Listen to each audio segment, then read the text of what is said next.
Bom dia, meus queridos amigos.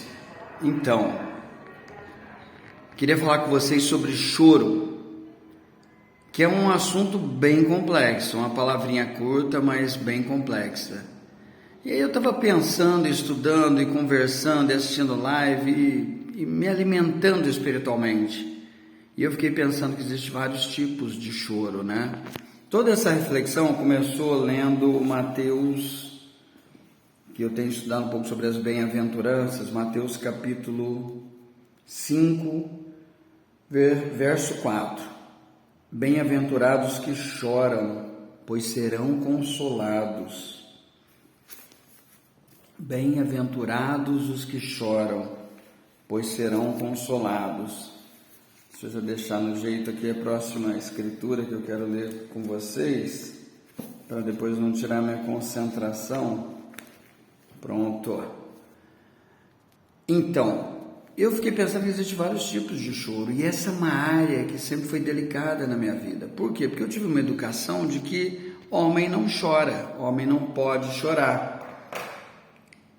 Então, assim, eu tive 3 relacionamentos, assim, de morar junto, de casar, ou união estável, e eu paro para pensar, eu acho que foram as áreas que eu mais chorei na minha vida, área sentimental.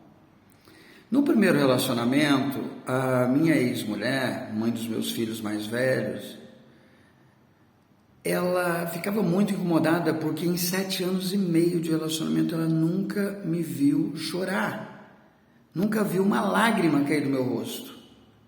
Isso tem um porquê. Eu nunca vi minha mãe chorar.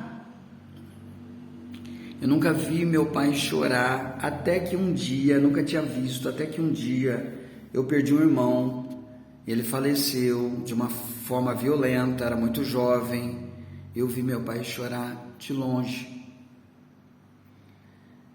Quando meu irmão faleceu, eu ajudei no velório, no enterro, em tudo o que tinha que ser feito. Eu não chorei, eu não derramei uma lágrima. Sabe quando eu fui chorar? Sabe como eu conseguia chorar? Sozinho, trancado no meu quarto, quando ninguém estava olhando. Quase uma semana depois eu tinha voltado para Corumbá, era militar, e aí eu desabei. Vendo um filme, aflorou e eu desabei em choro. Então a grande questão a qual eu queria falar com vocês é a seguinte: existem vários tipos de choro, né? Choro por autopiedade, um choro porque está vendo um filme, né? Um choro emocional, um choro porque você está descascando uma cebola. Existe aquele choro sem lágrimas, aquele choro, talvez essa fosse a minha questão. Você sente a dor, mas não chora, não derrama uma lágrima. Existe também de dureza, né? Existe também aquele choro porque entrou um cisco no seu olho, o olho lacrimeja e tentando expulsar, expelir aquele cisco. Aí se não resolve, você coloca um soro, se não resolve, tem que procurar um oftalmo. Mas eu queria falar sobre esse choro da alma. E aqueles que choram na alma e não derramam uma lágrima somente, também, que foi, na maioria das vezes, o meu caso. Então, assim, a minha ex-mulher sofreu muito com isso, porque eu tinha uma frieza muito grande, porque eu aprendi assim: homem não chora, não transparece fraqueza, não pode demonstrar vulnerabilidade. E a pessoa que convive com alguém assim, ela se sente muito vazia, né? E eu entendo, mas graças a Deus, Deus sempre foi me colocando em situações para que eu pudesse lidar e vencer as minhas fraquezas. E eu tenho que agradecer muito as igrejas que eu frequentei, o discipulado que eu tive. Uma das profissões que eu tenho também é cabeleireiro. Nossa, como sempre houveram trocas entre eu e minhas clientes. Elas desabafam, elas choram. Eu lembro de um fato de uma cliente que chegou um dia no salão chorando. Na verdade, eu não estava chorando, mas ela chegou contrita. Começamos a conversar, ela desabou a chorar. Ela tinha acabado de perder seu bebê. Era o primeiro filho. Então, é importante você chorar com as outras pessoas, chorar com o próximo. Sabe o que é muito difícil? É quando você está ardendo em dor, essa dor interna, chorando, ainda que sem lágrimas, e você procura alguém e essa pessoa não é sensível à sua dor. E hoje existe muitas pessoas nessa situação, muitas pessoas que querem desabafar, que querem chorar, mas não encontram um ombro amigo. E aí, para pensar, geralmente num relacionamento, quando você está namorando, você escuta muito o outro. Você escuta, você dá atenção, você chora, você se encanta. Porque depois de casado, geralmente o cônjuge não quer escutar o outro. É uma coisa para a gente pensar, refletir. Geralmente as pessoas vão guardando muitas mágoas, muito rancor e começam a ficar indiferentes um com o outro, porque não conseguem lidar, resolver aquele problema. Mas aqui a Bíblia fala que felizes são os que choram, esse choro da alma. Existe uma passagem em Lucas, meu amigo, desculpa, mas tem que botar o óculos, né? A coisa tá feia, a idade é cruel, né? Existe uma passagem em Lucas, Lucas 18, 9 a 17, onde tem um fariseu e um publicano orando. E o fariseu começa a querer humilhar o publicano, que era o cobrador de impostos da época. Começa a querer humilhar, começa a fazer uma oração de soberba, de orgulho em público, ostentando, mostrando quem ele é, como ele era bom. E o outro fariseu, o publicano, ajoelhado, quieto, refletindo, olhando para si, para dentro de si, que é o que eu mais falo aqui na psicanálise, se autoavaliando, falando com Deus com um coração humilde. Quem saiu dali transformado? A palavra, a Bíblia fala que saiu justificado dali. Com certeza é aquele que estava se autoavaliando, que estava contrito, chorando diante de Deus, se expondo, se abrindo diante de Deus. Por isso eu falo que é uma ferramenta muito importante, a oração. Porém, Deus já sabe todas as suas angústias, toda a sua dor. Então, o que eu queria encorajar vocês, ore, mas tenha ações também em relação à sua oração. Não adianta você só orar e não praticar. Exemplo, busque ajuda, se abra. Olha, eu vou te falar, eu convivi com uma pessoa muito tempo que parecia ser muito feliz, parecia ser bem resolvida, e um dia essa pessoa veio se abrir para mim. A gente já tinha uns 15 anos de convívio. Ela veio falar para mim que há 10 anos ela pensa em se suicidar, que ela tem vontade de morrer, mas não, resumindo, não tinha lágrimas. A aparência era igual do advogado, é igual do psicanalista que está ali para julgar, que tem uma máscara, igual aquele líder espiritual que você não sabe como está o coração dele. Porque se ele demonstrar muito quem ele é, ele tem medo de perder o seu respeito. Esse é um grande problema para as lideranças religiosas. A vulnerabilidade. Muitas pessoas estão querendo chorar, mas não encontram um ombro amigo. Então eu queria encorajar você a olhar para si primeiro, a cuidar do seu coração, a tratar do seu coração, mas também ajudar o seu próximo. E aí eu anotei tantas coisas aqui, mas se eu ficar falando tudo, essa live vai ficar muito, muito extensa. Mas é o choro da alma, o qual eu tenho falado aqui com vocês. Quer ver? Deixa eu falar só algumas anotações. Esse choro da alma geralmente tem um vazio dentro dessa pessoa. Muitas pessoas têm me procurado para falar sobre isso. sobre esse vazio que elas estão sentindo. E eu tenho tentado passar algumas ferramentas espirituais, mas a maior delas vem através do que eu acredito hoje. Porque se parar para pensar, todas as profissões que eu fiz, a maioria delas, essa vida toda, sempre foi ligada a cuidar de pessoas, a me envolver com pessoas.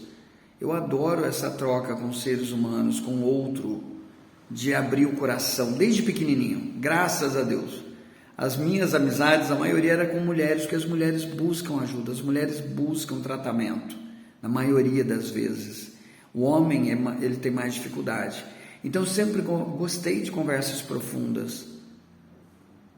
Isso me ajudou muito, no fundo, a tratar do meu coração. Cada coisa que eu tenho feito também sobre esses vídeos tem ajudado o meu coração.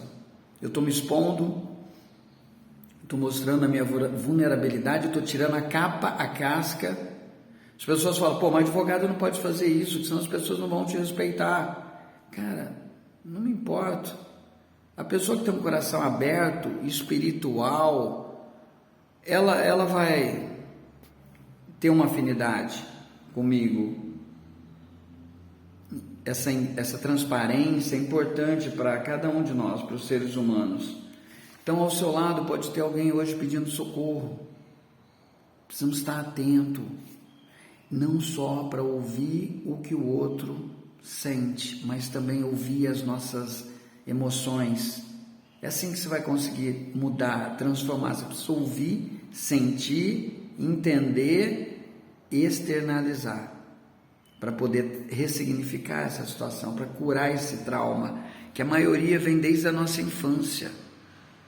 Sabe, muitas vezes eu olhei e culpei a minha mãe, que era muito dura, o meu pai, que não me dava carinho, que não era carinhoso, que não tinha afeto, mas na verdade o problema está sempre aqui dentro de mim, e eu preciso resolver, dentro de você precisa resolver.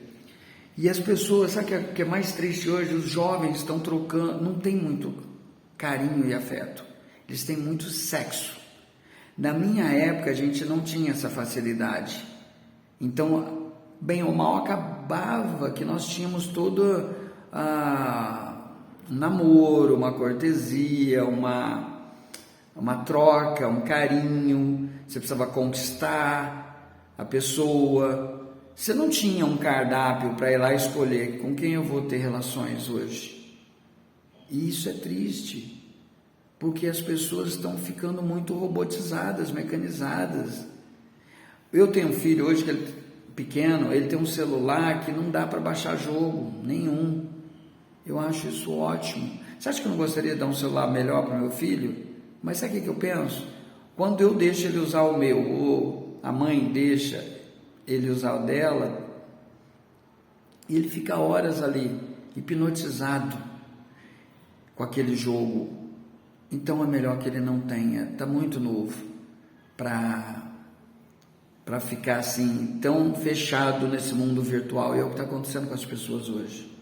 Eu até postei um vídeo ontem sobre a opção de viver só ou acompanhado, né? Eu tenho decidido passar esse tempo só para que eu consiga tratar as minhas emoções também, para que eu consiga sentir e deixar Deus mostrar qual o caminho nessa área emocional, nessa área sentimental. Porque quando eu vou pela minha sabedoria humana, eu cometo muitos erros. Nosso vídeo vai ficar longo, hein?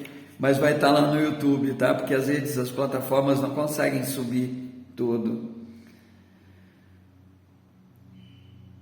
Somente com o amor de Deus, com os valores de Deus, você vai encontrar a paz. Eu queria te encorajar e queria ler uma escritura aqui que diz o seguinte: eu não costumo ler muito o Antigo Testamento, por várias questões teológicas. Eu busquei a teologia também exatamente para tratar e cuidar de pessoas, mas com certeza também para preencher o meu coração, para me aproximar de Deus também. Mas tem que tomar um cuidado muito grande com a teologia, senão você fica preso à ciência o tempo todo.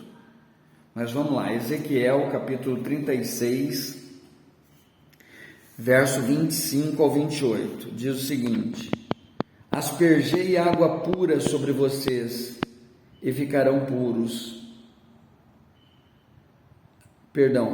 aspergirei água pura sobre vocês e ficarão puros. Eu os purificarei de todas as impurezas e de todos os seus ídolos. Darei a vocês um coração novo e porei um espírito novo em vocês. É uma promessa de Deus. Tirarei de vocês o coração de pedra, lhes darei um coração de carne. Porei o meu espírito em vocês e os levarei a agirem segundo os meus decretos e a obedecerem fielmente as minhas leis. Vocês habitarão na terra que dei aos seus antepassados, e vocês serão o meu povo e eu serei o seu povo. Aqui é uma promessa de Deus, de um lugar para você habitar, um lugar seguro, seguindo as leis de Deus. E eu não estou falando de leis sistematizadas, eu estou falando daquela lei do amor a Deus, do amor ao próximo. Pense nisso. Toda vez que você decidir se envolver e servir o seu próximo, você está ajudando, mas você está ganhando muito também. Então, irmãos, queria encorajar vocês, porque esse coração que a Bíblia fala aqui de pedra, é esse coração que eu tinha, que graças a Deus tem mudado, e eu quero continuar perseverando nessa mudança, nessa transformação, para ter um coração de carne, um coração que sente, que é sensível. Queria te encorajar nessa mudança, nessa transformação. Qual a ferramenta que eu falei hoje? As principais: olhar para dentro, sentir as suas necessidades, as suas angústias, o seu vazio, falar, externalizar, colocar na luz, buscar ajuda, orar para Deus, mas enfrentar com boas ações, com ações, com obras. Não adianta você ter uma necessidade e não pedir. E eu sei bem o que é isso, porque eu odeio ter que pedir algo para as pessoas. É muito difícil, por causa do meu orgulho. Parar por aqui, beijo grande a todos, um ótimo dia, um ótimo sábado, e que você possa encontrar esse amor de Deus, que nos toca e nos sensibiliza, e te dá fé para continuar com muito amor, com muita esperança, num futuro melhor. Beijo.